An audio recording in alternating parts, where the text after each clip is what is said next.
Welcome everybody to Hacker Valley Blue, where we get the industry's best and brightest cyber defenders to share their experiences and tips on how you can better defend your assets and networks.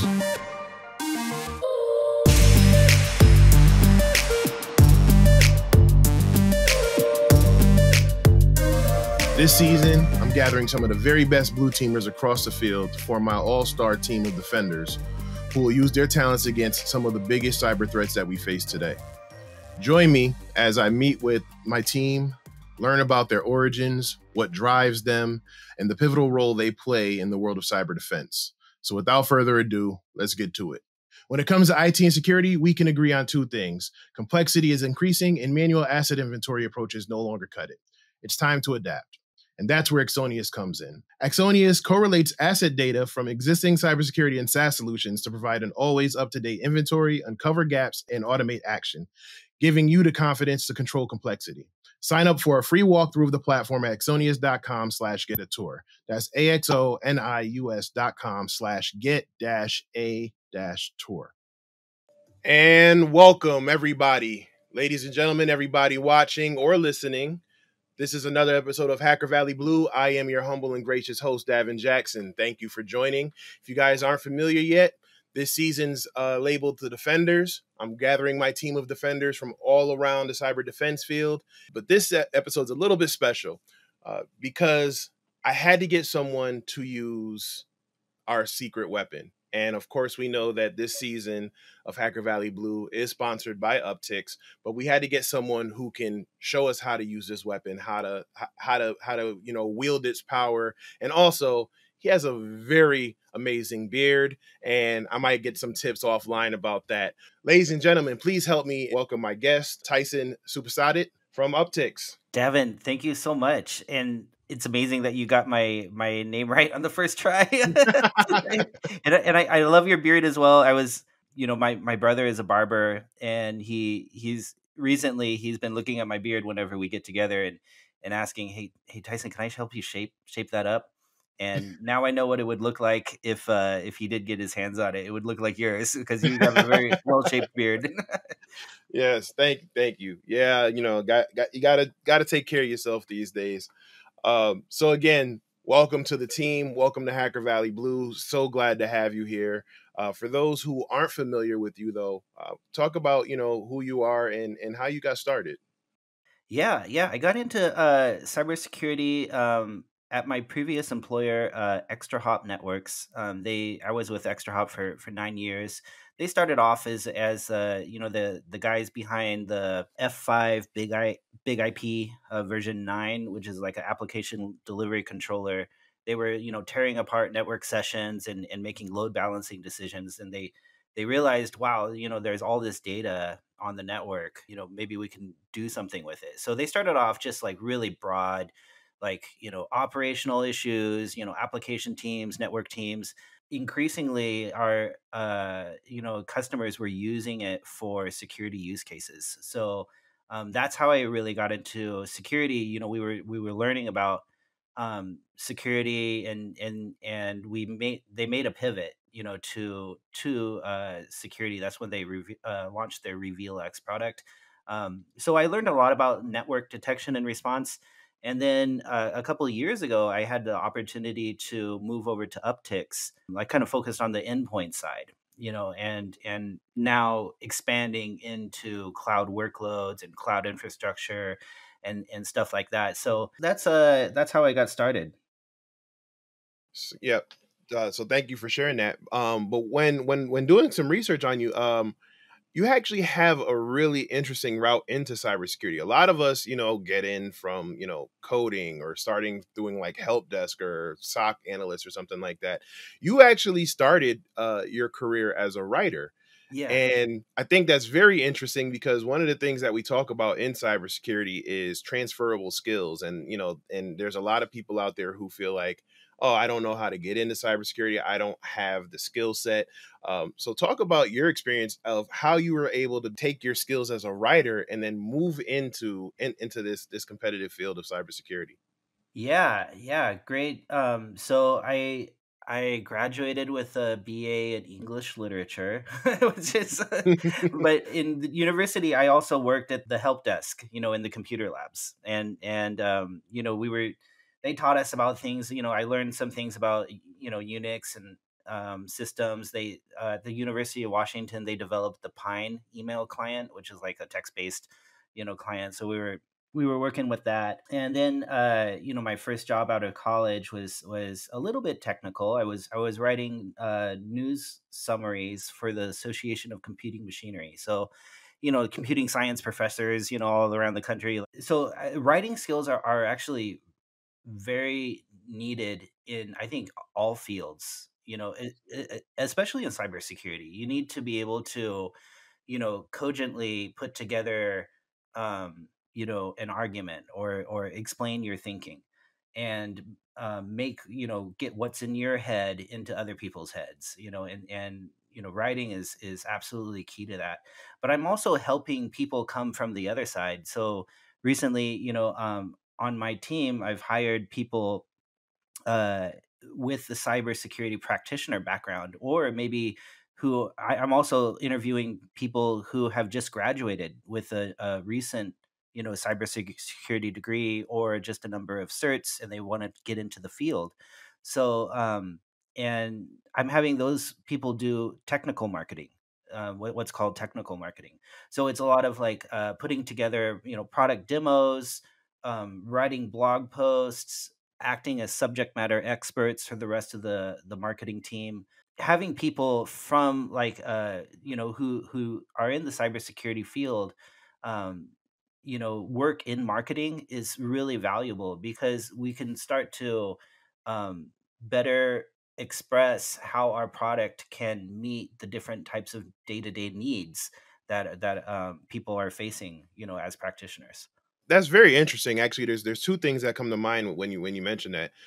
That a Yeah, I agree 100%, especially on the offensive side. Um, Communication skills are super important.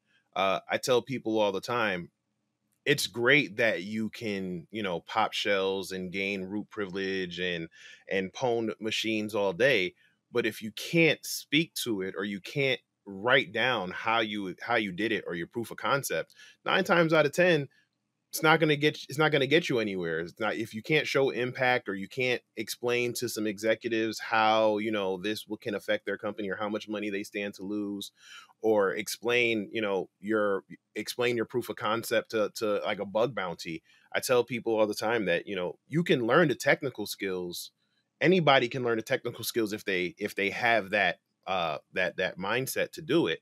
But it's those soft skills that Hmm. are very important and hard to come by. And the second point is, it's really interesting that you mentioned that, because a lot of people always talk about getting their foot in the door, and getting in the field, whether you just got out of college, or you, like you said, grabbed a few certs and they don't know where to start. I actually just spoke at a school recently, and this was one of the questions that they asked. And to be honest with you, I'd never stopped to think that a technical writing role could actually help get your foot in the door. So, Is would more you all? Yeah, technical marketing. yes, technical Yeah, marketing. I yeah, apologize, but yeah, but even so, that's still. I don't think that's one avenue that a lot of people really think of. So, did right. you always know that, or is that something that you presented that opportunity once you were able to? I mean, Extra Hop was very engineering focused, started by, software engineers. Uptix is also very engineering focused. And I think both organizations really appreciated having technical skills on the marketing team. And, my previous and current bosses really value that credibility in marketing. And so when we can show people how it solves these problems, like, so that they can see it with their eyes, that's seeing is better than taglines. Or when you can bring that technical credibility to something, and like actually showing them in a demo, or explaining it in a white paper and diagramming it out how it works, rather than just making broad claims that anybody can have say the same things on their web pages. But so you were in college, you did some help desk, you did some writing, then some technical writing, then you moved into marketing, and now you're the director of product marketing. And I assume that that is also one of your core responsibilities, is bringing that technical credibility to what you do with Uptycs with the product marketing. But what else do you do in that role? Yeah, it's not that I'm the technical expert by any means, but we got tons of smart people in the company, and helping them to express and capturing that lightning in a bottle of like what is cool about this solution that we've built.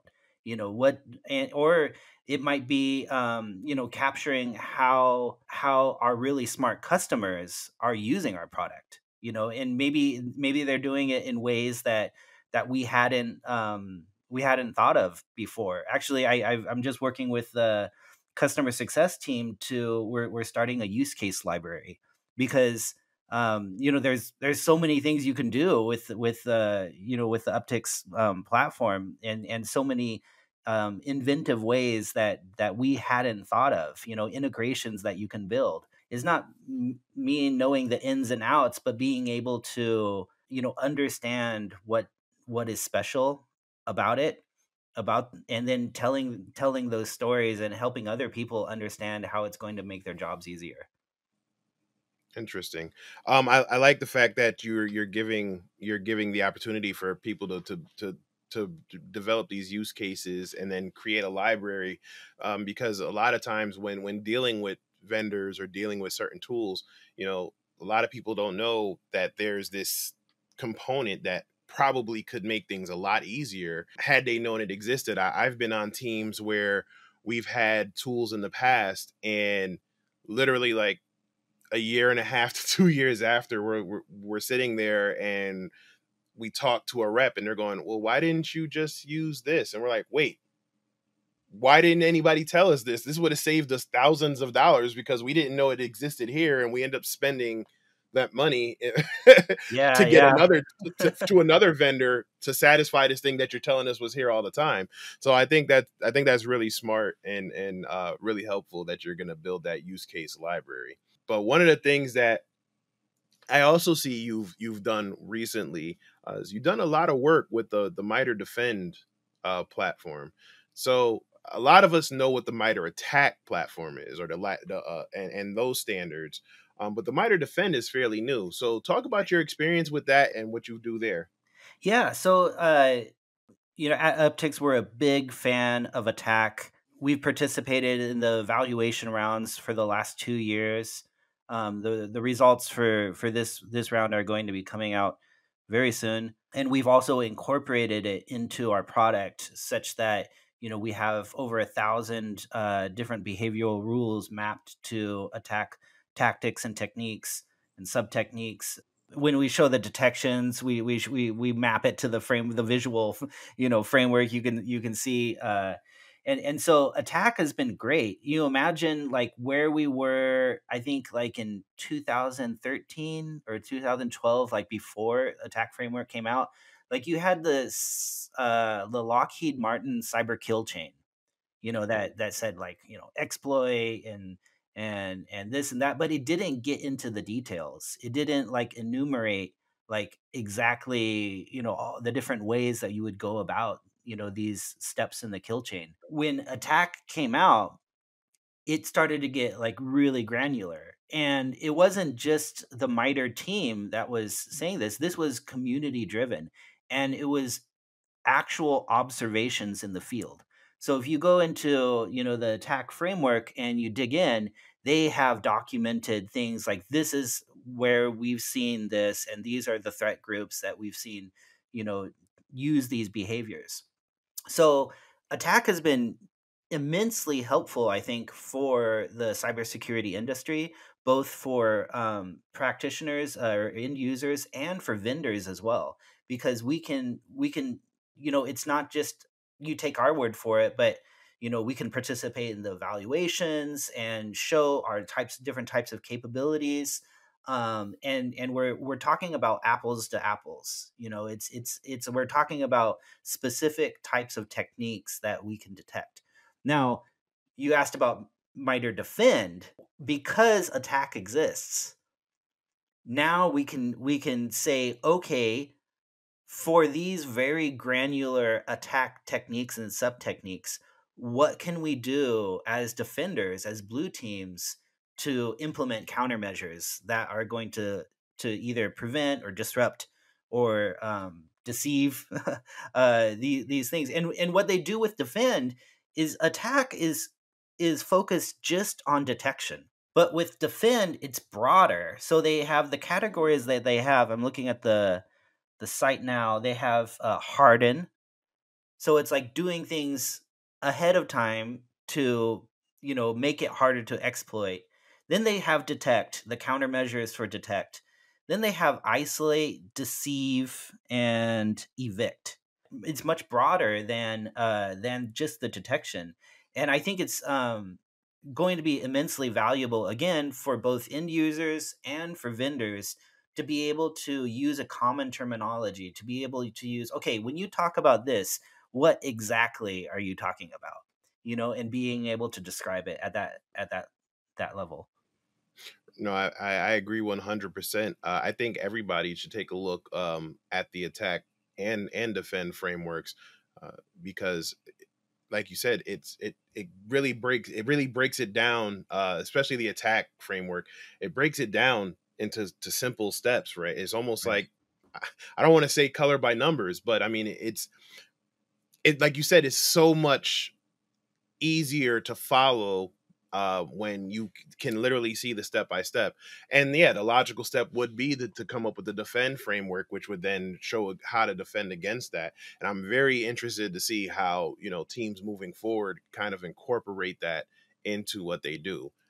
Anybody who's getting into cybersecurity, I highly recommend looking at that.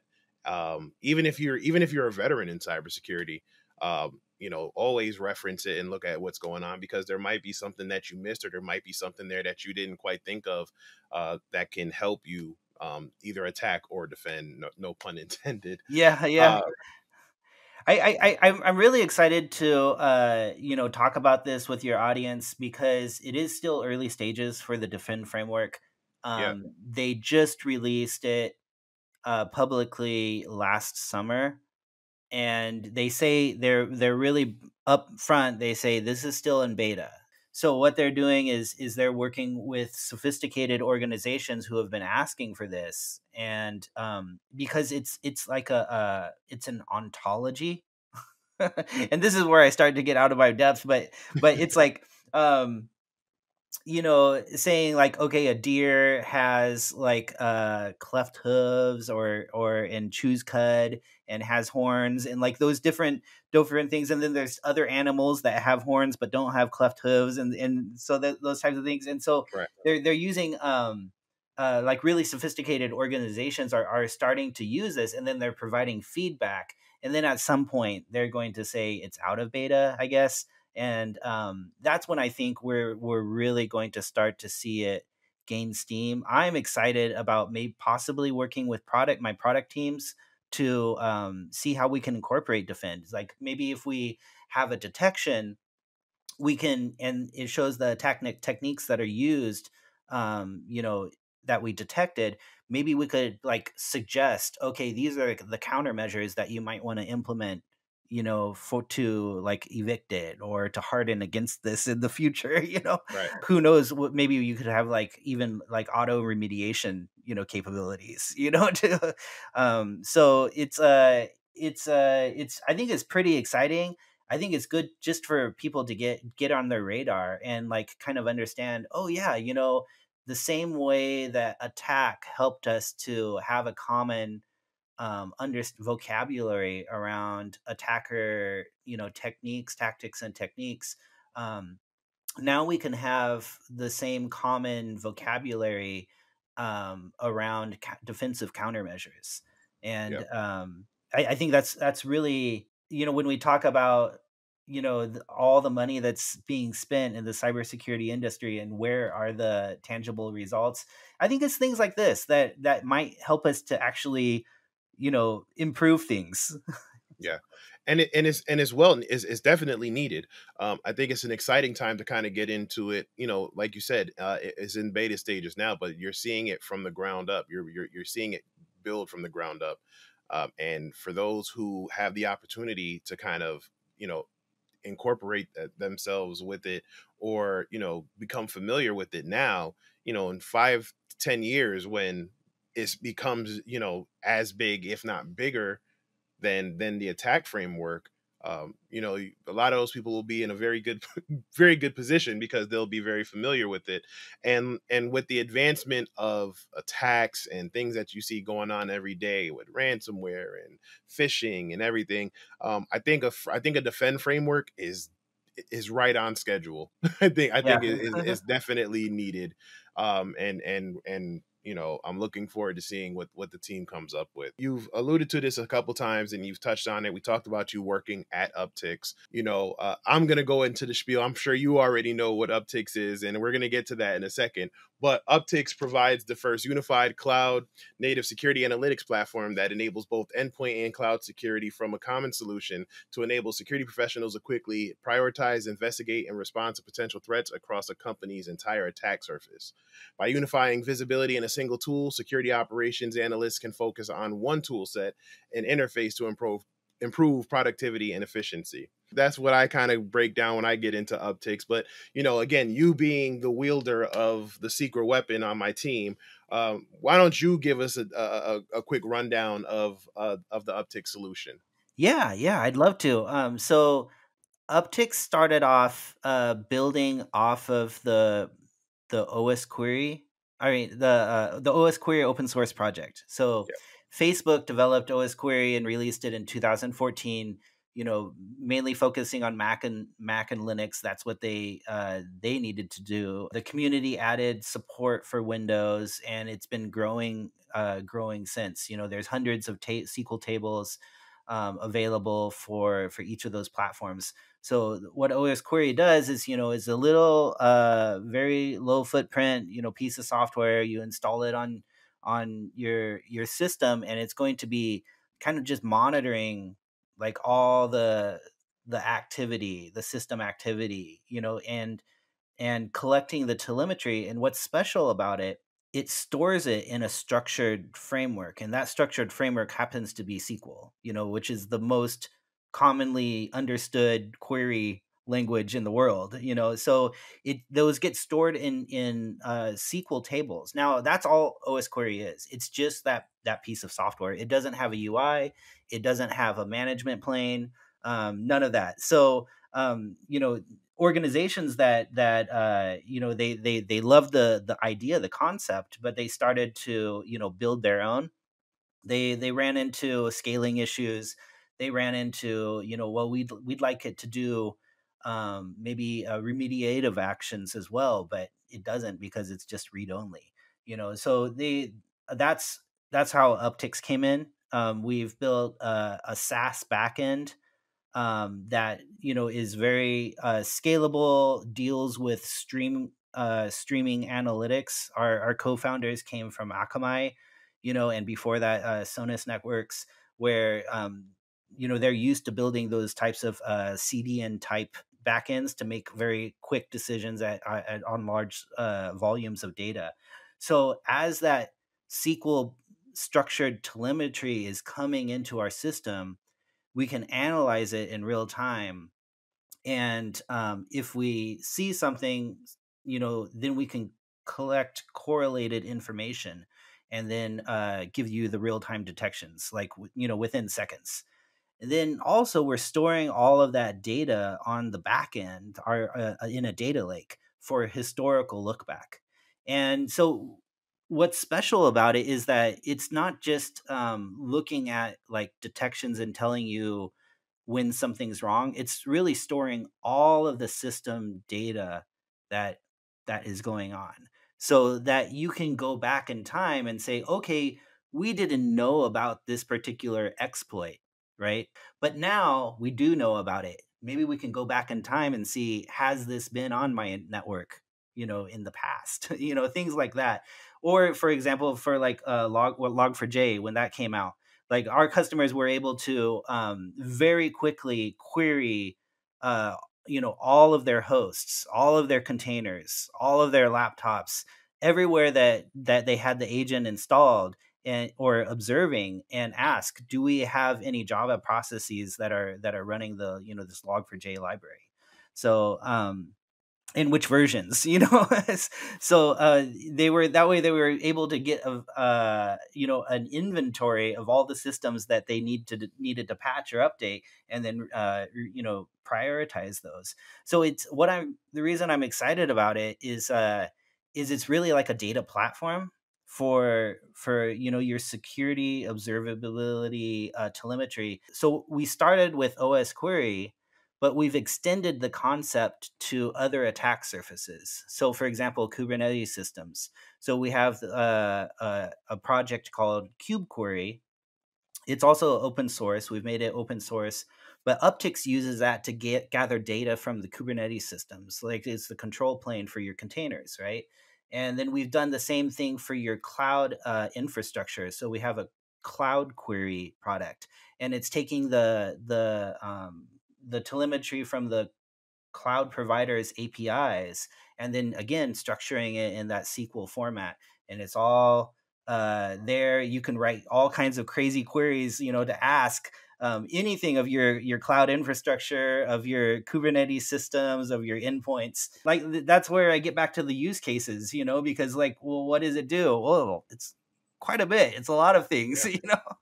No, that makes that actually it explains a lot now. It does explain why something like a use case library is so important. And I mean, to think that it started from a simple like script command like an OS query program to now you transformed it into this great tool that does so much. And I especially like the fact that you said it has the data storage that allows you to kind of revisit these endpoints and revisit some of these old logs, and then determine, oh, did we miss something, and create actionable items from there. Because let's face it, a lot of exploits or a lot of attacks usually sit on systems for sometimes months on end before it's truly detected. So the fact that you're able to say, okay, wait, hold on, this signature looks familiar, let's go back. I think that's super important to have with companies today. But that's something that's interesting to me. If there was one or two things that you could pick from Uptycs, I know it's hard to pick from all the features, but if there was like one or two features that really excite you, or that you really like about Uptycs, what would they be? I think one is that we have all the data. And so the engineering team is building, like, all of the UI is built off of these queries, right? So we have like a compliance section that does compliance for your cloud infrastructure or your hosts, and it does checks for like CIS benchmark, for like PCI, for SOC 2. But in the back end, those are all just queries, and so the data is all there. It's just the product team and the engineering teams are building the UI, to display that data.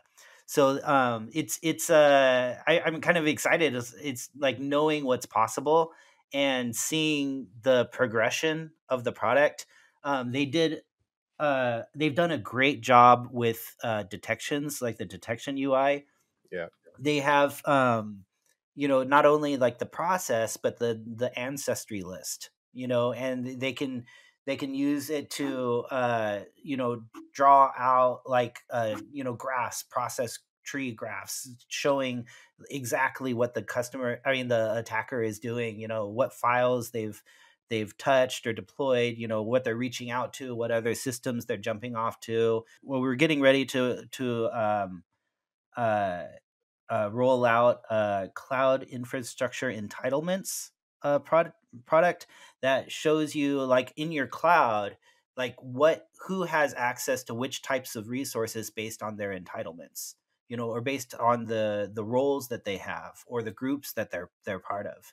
because as you start to have like dozens of services or resources across dozens of accounts, it's actually, when you look at it that way, it's actually not surprising that maybe an S3 bucket might get popped or something, Yeah. because like figuring out who all has access to it and in what ways is like is challenging. So all of this data is just in our data lake, prioritizing what we want to feature in the UI, and then I guess the other thing, if I can get a second one in, is our API. A lot of customers really love our API because our own product uses our public API.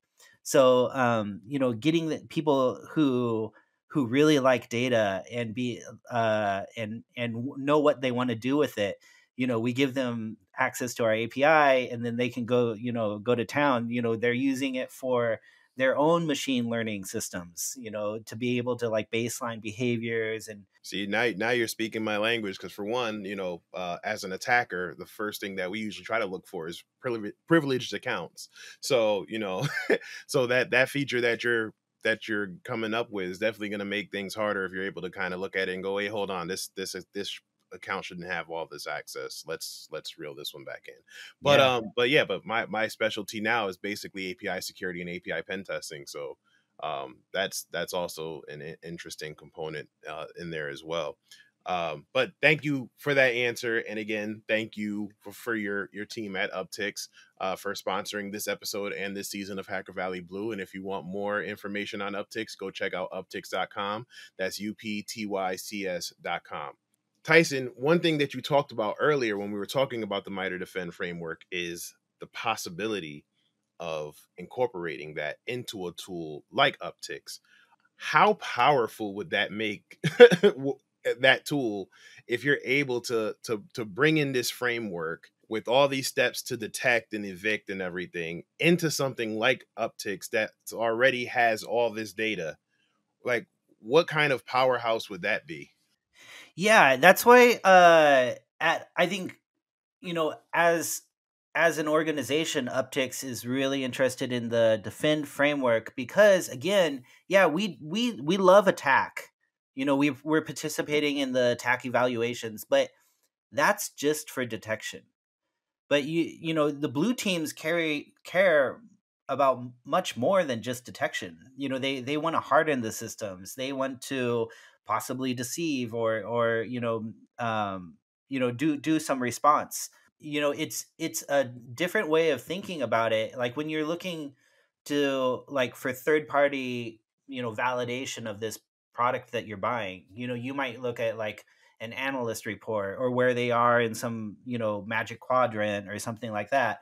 But that's really like a qualitative measurement. It's at the end of the day, it's kind of like, well, based on these questionnaires and these interviews, that's where we're going to put them, or say it's good or not. But MITRE doesn't claim to do any qualitative types of assessments. They're just doing like quantitative stuff. Either it did or it didn't. And they're measuring things. Being able to apply that type of rigor that they've done with the attack framework to this broader set of defensive countermeasures with Defend is what's really exciting. Now, as for like incorporating it into the product, that was just kind of my Jetsons kind of imagination, going off. But I'm in product marketing, not in product management. But I think Right. it's a really good idea. I think at the least, what you're probably going to start seeing first is some vendors creating white papers describing the different areas of the Defend framework that they solve for, which attack techniques and sub techniques those threats are going to be using.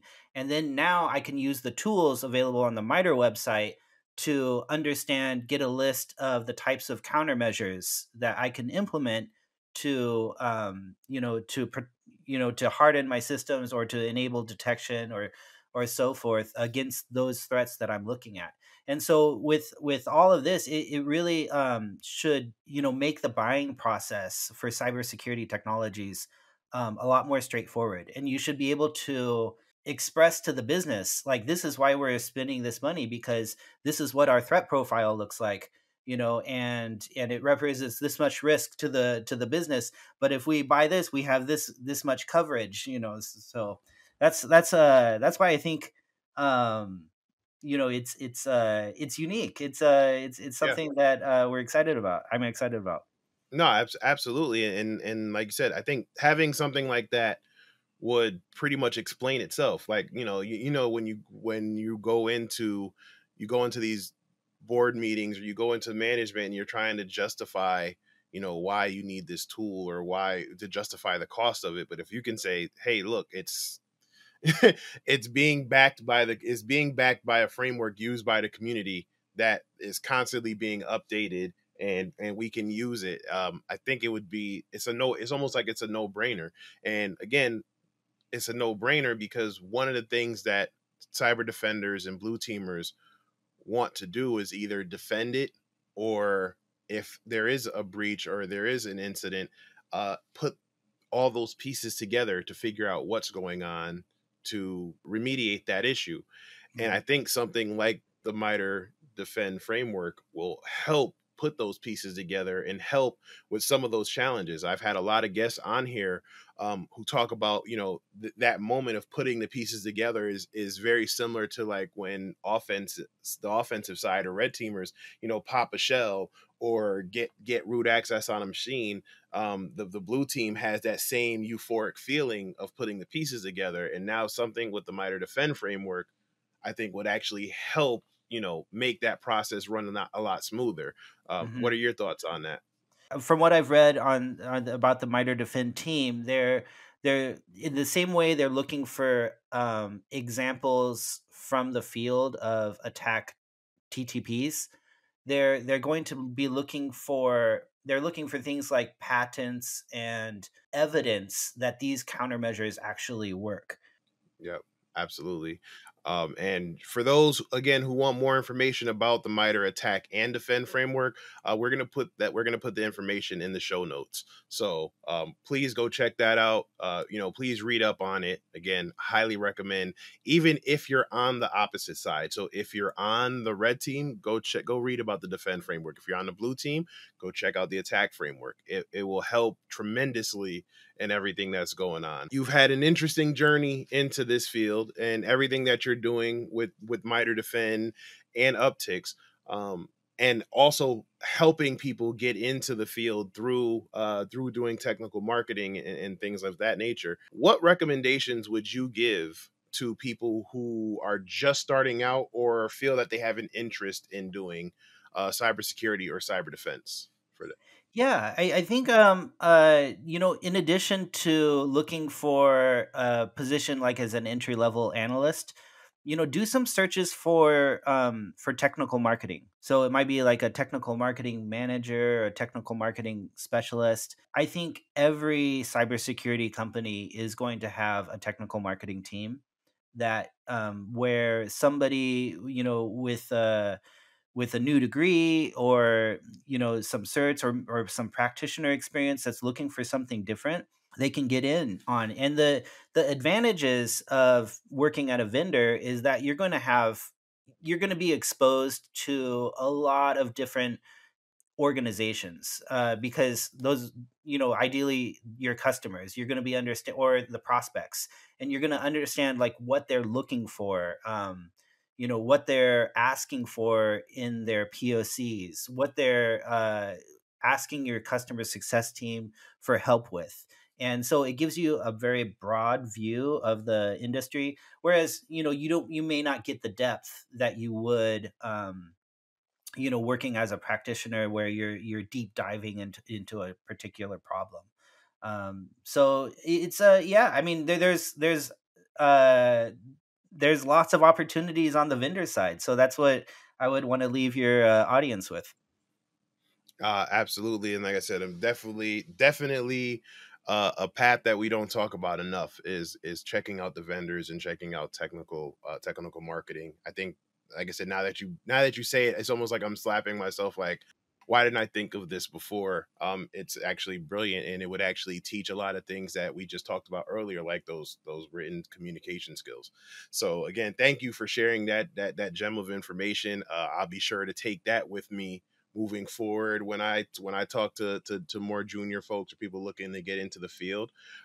But if anybody has any questions for you or how to find you, if you want to share that information, now's your chance to kind of just let them know how to find you. Well, I'm on LinkedIn if you can spell my name. I'm also active on Twitter. I think it's T-Supasatit, but yeah, that's my Twitter handle, and I like to share cybersecurity memes and things like that. So yeah, we definitely need the memes, especially during stressful times. It gets us through the day. But again, Tyson, thank you for spending some time with me today, and thank you for agreeing to be a member on the team, the wielder of the secret weapon, Uptix. Thank you to Uptix for sponsoring this season and this episode, and allowing me to chop it up with Tyson.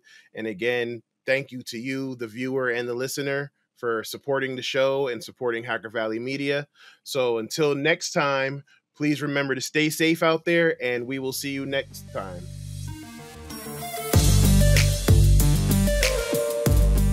I hope you enjoyed this episode of Hacker Valley Blue. If you did, please remember to like it, subscribe to the channel, share it with your friends and colleagues and family members, get it all out there, and make sure you tune in for the next episode. Also remember to join our Discord server, and you can talk to me and some of the other Hacker Valley family. So make sure you go check us out over there too.